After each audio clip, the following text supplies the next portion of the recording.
আজকে শেয়ার করব তোমাদের সাথে পমফ্রেট সুন্দরী রেসিপিটি। যেমন বানানো সহজ, খেতেও কিন্তু ভীষণই দুর্দান্ত। রেসিপিটি কিভাবে বানাই চলো দেখতে থাকো। প্রথমে এখানে নিয়ে নিয়েছি 6 পিস পমফ্রেট মাছটা ভালো করে ধুয়ে পরিষ্কার করে নিয়েছি। আবার পমফ্রেট মাছের মধ্যে দিয়ে দিচ্ছি লবণ দেওয়ার পরে দিয়ে দেবো হলুদ গুঁড়ো দিয়ে দেওয়ার পরে ওপর থেকে একটু কাঁচা সর্ষের তেল ছড়িয়ে ভালো করে ম্যারিনেট করে নেবো। আর এইদিকে কড়াইতে সর্ষের তেল গরমে বসিয়েছি। সর্ষের তেলের মধ্যে মাছগুলো দিয়ে দেবো। মাছগুলো একটু এপিট ওপিট করে ভেজে নেবো।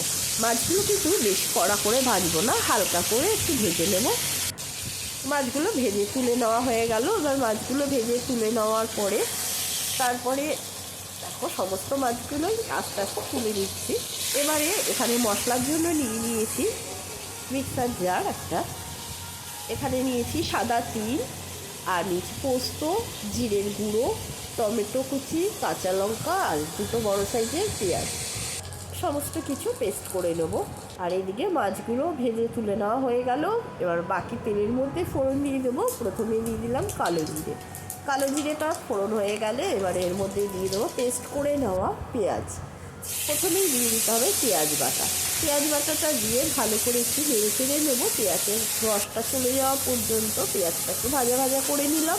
তারপরে এর মধ্যে দিয়ে দেবো কাঁচা লঙ্কা আর টমেটোর পেস্ট দিয়ে ভালো করে নেড়ে চেড়ে নিয়ে এবারে দিয়ে দিলাম পোস্ত, তিল আর জিরের গুঁড়ো একসঙ্গে পেস্ট করে নিয়ে।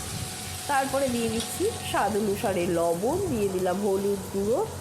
সমস্ত কিছু দিয়ে এবারে মশলাটা ভালো করে কষিয়ে নিতে হবে। মশলাটা ভালো করে কষিয়ে নেওয়ার পরে দিয়ে দেবো একটু সামান্য মিক্সার ধোয়া জল দিয়ে আবারও কিছুক্ষণ কষিয়ে নিতে হবে। মশলা যত কষাবে রান্নার স্বাদ কিন্তু ততই বাড়বে।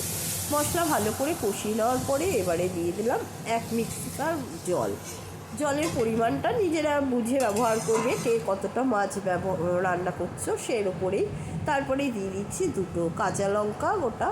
তারপরে ঝোলটা ফুটে উঠলে এবার এর মধ্যে দিয়ে দেবো ভেজে রাখা মাছগুলো দিয়ে খুন্তি দিয়ে একটু নেড়ে চেড়ে নিয়ে তারপরে ওপর থেকে দিয়ে দেবো কিছুটা ধনেপাতা কুচি দিয়ে এবারে ঢাকা বন্ধ করে দেবো। আর গ্যাসের স্টিমটা লো টু মিডিয়ামে রেখে দেবো।